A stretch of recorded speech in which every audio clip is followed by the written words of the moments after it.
For the development of any nation, rail has always been at the forefront.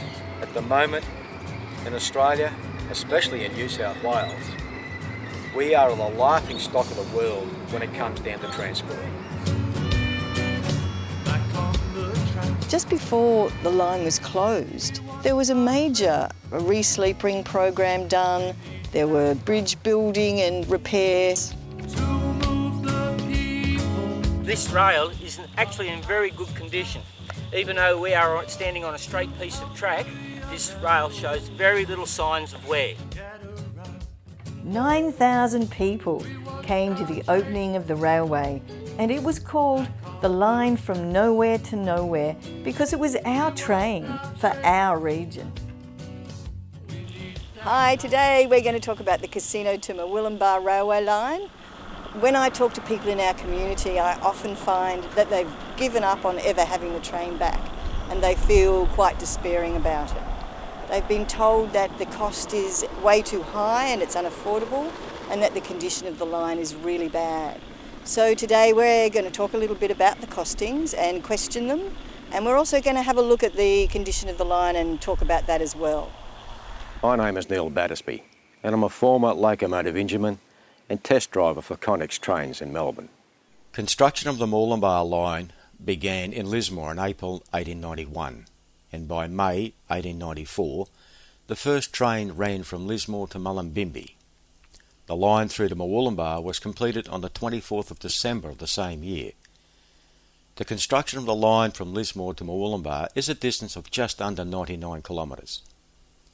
This involved the construction of 116 bridges and 8 tunnels, and took 3 years and 8 months to complete using the technology of the day, which was very hard labour, using bullock teams. During the late 1970s and early 1980s, I had the privilege and permission to do an 8mm film on this line. 2 very well-known and loved trains, the Gold Coast Motor Rail and the North Coast Overnight Express. In the first year of operation, this new service had 25,000 bookings from Murwillumbah alone. In 7 years down the track, it was taking a staggering 51,000 bookings, an increase of 26,000. Remember that these figures are for Murwillumbah only, and does not include the bookings from Mullumbimby, Byron Bay, Bangalow, Lismore or Casino. In addition, it had the capacity of removing some 14,600 vehicles off our roads annually by the 2 car carrier wagons. The cost of operating this service per year was close to $11 million, yet its average yearly financial return was an astonishing $22.5 million. This service was so popular that in 1978 another service was introduced to cater for the demand of the public. The combination of these 2 services catered for over 1,600 passengers daily. Mr. Neil Morris was the North Coast Marketing Manager for the railways based at Grafton, and was the driving force behind the introduction of the Gold Coast Motor Rail and the Pacific Coast Overnight Express. He was also responsible for increasing freight services on the Murwillumbah line, but on Christmas Eve 1980 he was sacked for doing so. Councillor Tom O'Connor said that he had it on good authority that a senior officer who had embarrassed the Commission by attracting too much business would get the bullet. In the early months of 1990, both of these services were replaced with the XPT, with a seating capacity of only 434. The seating capacity of the former 2 services was 1,600. The XPT effectively ran as a night service through the region, severely reducing the capability of local usage as a type of commuter service like the former Motor Rail and Overnight Express, resulting in a drop of patronage. When Queensland's South Coast Railway line reached Tweed Heads in 1903, there were immediate calls from local members of the Parliament of New South Wales to extend the Murwillumbah line another 18 miles or 29 kilometres to Tweed Heads so the 2 railways could meet. The Parliamentary Standing Committee on Public Works examined the proposal but narrowly voted against it in 1904. There were 3 other proposals to extend the railway to Tweed Heads before the idea was dropped in 1928. The people who put forward these proposals had the foresight for the future of the area and the population growth of the region. If this line was extended back then, it would be an integral and important portion of this region's infrastructure today. In 1858, there was a legislation passed in Parliament to form a Board of Commissioners with a Chief Commissioner to run the railway. Part of that act stated that there was to be no political interference with the Commissioners. The Chief Commissioner was answerable to Parliament. The work of the Board of Commissioners and the Commissioner himself enabled this state to have a world-renowned rail system. Rail was there to build this country, to build this state, and to maintain it. Things were going fine until political pressure started to interfere. And it interfered very slowly, but very deliberately into the system. Trucking companies, bus companies, they don't build their roads.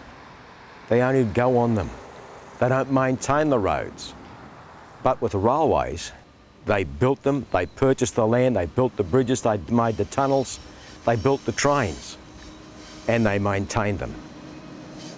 All of that industry here in Australia now, especially New South Wales, is virtually gone. Road lobbyists meet the politicians, pay to their political parties for favours for them.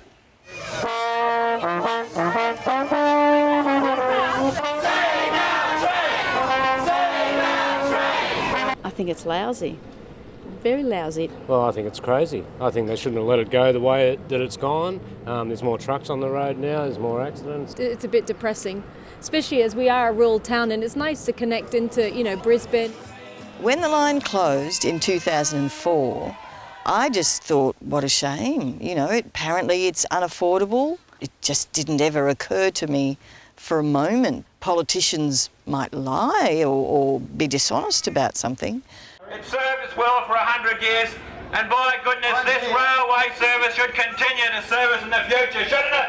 Yeah! Absolutely! Public transport is a public service and it shouldn't ever be meant to make money. The trains in Sydney don't make money. If the Queensland Government gets the logic of extending its rail service south to the Gold Coast, I don't understand why Labor doesn't get the message about the need for a Casino-Moolumbar link that goes well beyond Moolumbar. We've put $75 million on the table and we've said if the federal government matches that dollar for dollar, we'll immediately commence the work to reopen the track. They're going to rip out a lot of the lights, where they're going to basically disable the track to be used. I mean, this is vandalism of the first order. Here we have a government that wants to take away what little we do have.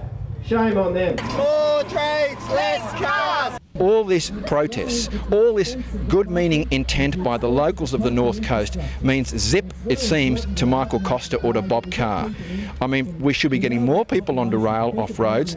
Well, the Coalition is determined to reopen the Casino-Moolumbar rail line, not just to provide a commuter service, but also because of the economic benefits it can provide to the area. Every election after that, the Nationals talked about how cheap they could bring the train back and how they'd definitely bring the train back when they got into power. And so then, of course, when they got into power, I was thinking, oh, isn't it great? We're going to get our train back. The next thing we hear, they're saying that it's unaffordable as well, and it's going to cost $953 million to reinstate the train.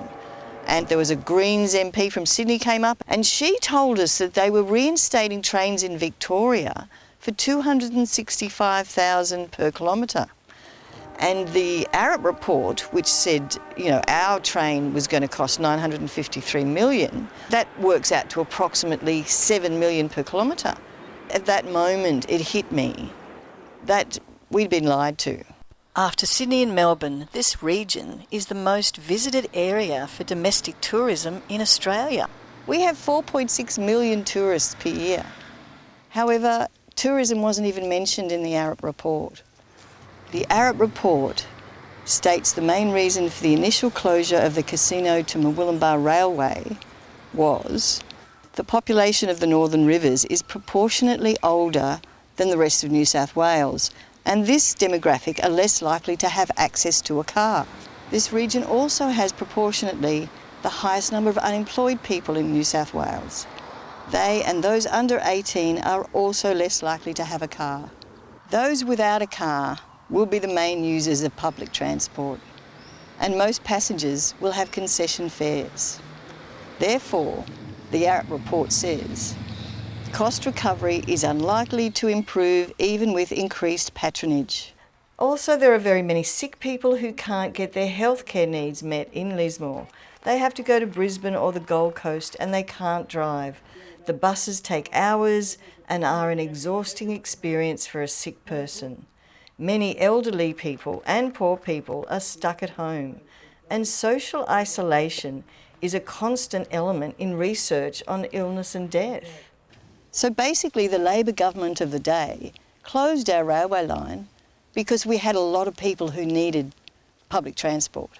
I just can't understand them taking the trains away. I just don't like to take them away. What am I going to do? I got involved in a group called the Northern Rivers Railway Action Group because I want the community to know that we can afford our railway line. There are so many reasons why it's good for our community. And we've been doing the market stalls for years now, and so many people come up and talk about how much they'd like to have the train back. It's really popular. Ideally, the best part to start out with would be reopening a line between Casino and Lismore, allowing this area of Lismore as a central hub for the area to have transport back by rail either to Sydney or turn right at Casino and go to Brisbane. A company called Elements of Byron are putting a train on the track at Byron Bay on 3 kilometres of track for $1 million. That works out to about $330,000 per kilometre. And again, we have to ask ourselves, how can the Arup report be saying that the railway line would cost over $7 million per kilometre when we've got that to compare with?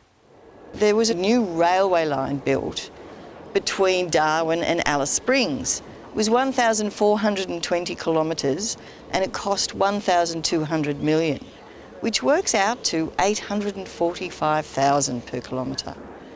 And it was a brand new railway line that went across several rivers, through inhospitable terrain. There was something like 1,500 culverts, and it cost nowhere near $7 million. So if we actually compare how much the Casino to Murwillumbah line would be if we costed it the same as the Darwin Railway, it would work out to almost $110 million. And if we costed it using the amount that the Elements of Byron train is costing, which is $330,000 per kilometre, it comes out at $42,900,000.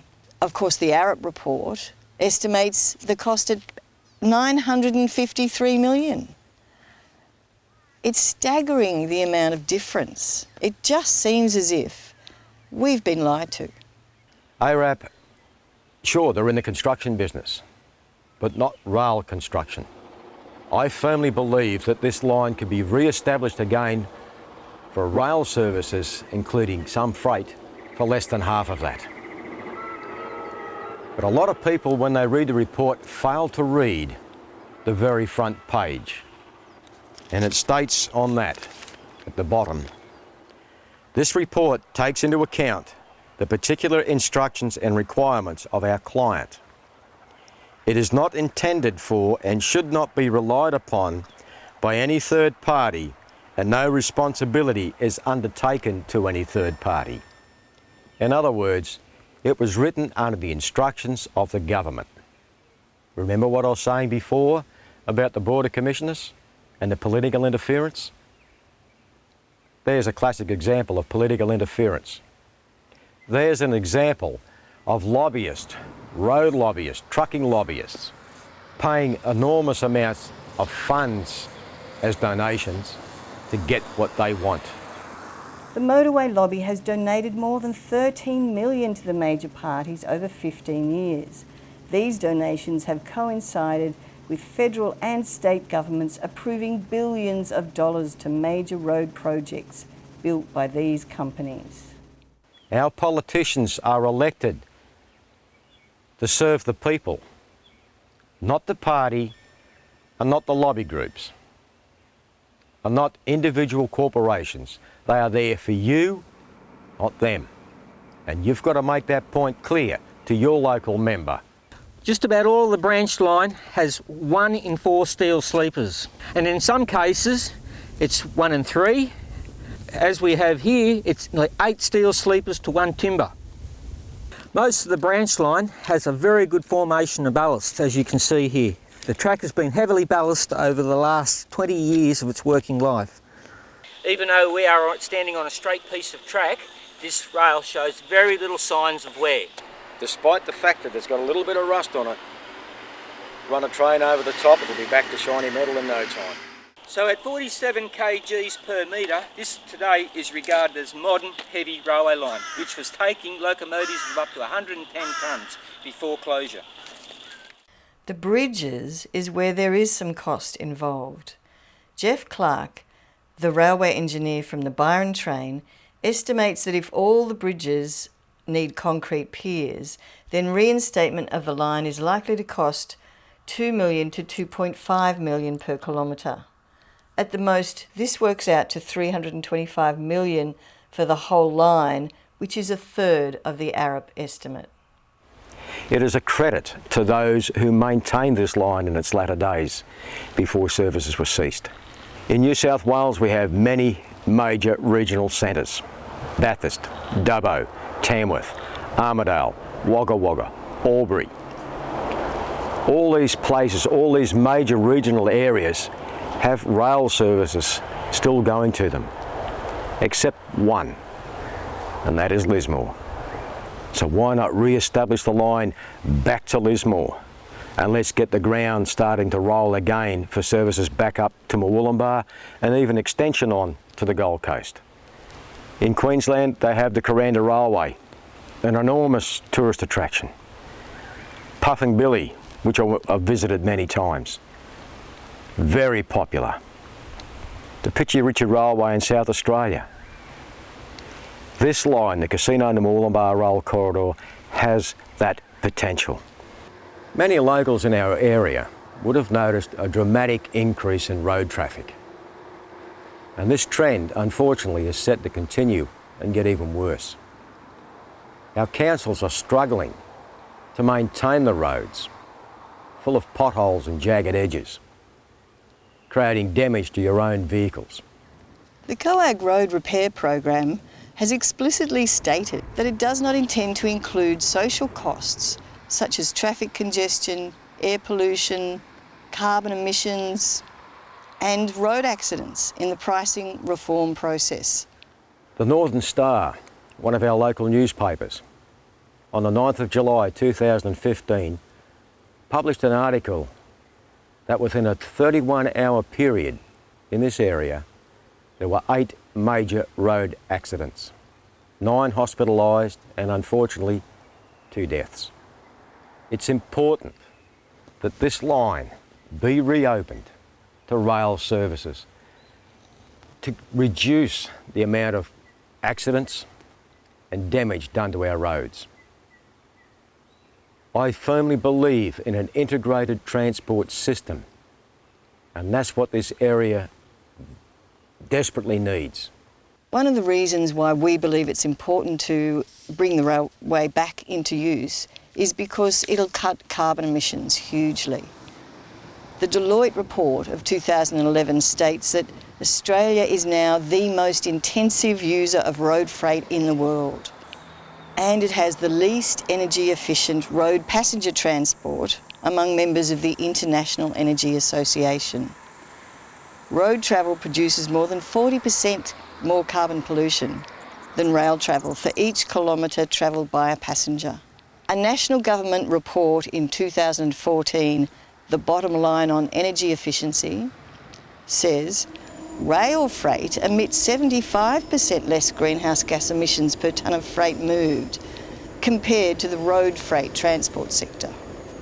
If we had a reliable commuter railway service in the Northern Rivers that was available and had good timetabling for people going to work, for shopping, health appointments, study, there are so many ways in which ordinary people would be saved money and would benefit. Taxpayers in this area are not getting the same services as those in Sydney. There are those in our community who would like to see this rail line turn into a rail trail. The people who are trying to get the rail services back for you don't have those interests, except you, the community, because we feel that rail is vitally important to sustain the society that we now have and to advance it. It is clear the government's preference is to rip up the existing rail line and effectively privatise the corridor for a rail trail. The effect of this decision would be to permanently shut off the ability to use this corridor, which links many of our region's major centres and important tourism locations for passenger rail services. From a tourism perspective, restoring a rail service makes significant economic sense for our region and can deliver both visitors and local people travelling for jobs. The Greens are not opposed to a tourist bike trail running alongside the rail corridor and the new opportunities for tourism and recreation that a multimodal rail corridor would bring. But to rip up an important piece of community infrastructure, particularly while there is still no real plan to invest in a public transport strategy for the next 50 years in our region, would be a retrograde step. For this line here, the Casino Mooloolaba Rail Corridor could become a great tourist attraction. This area has 4.6 million visitors a year. Don't you think that they'd like to have a service to ride on, to visit our areas? We can incorporate integrated transport with minibuses to go out to the smaller regions. It's a very picturesque area, the Northern Rivers of New South Wales, and it really needs a rail service to bring it forward. So there are indeed a great many reasons why this region needs and deserves an effective commuter rail service as part of an integrated public transport system. There's every reason to run the trains again. Remember that when you travel on a train, you are travelling 200 times safer than what you are on a road. But the overall aim of the Northern Rivers Railway Action Group is to reinstate the whole service of the Casino to Mooloolaba line and then extend it up to the Gold Coast, which is only about 22 kilometres.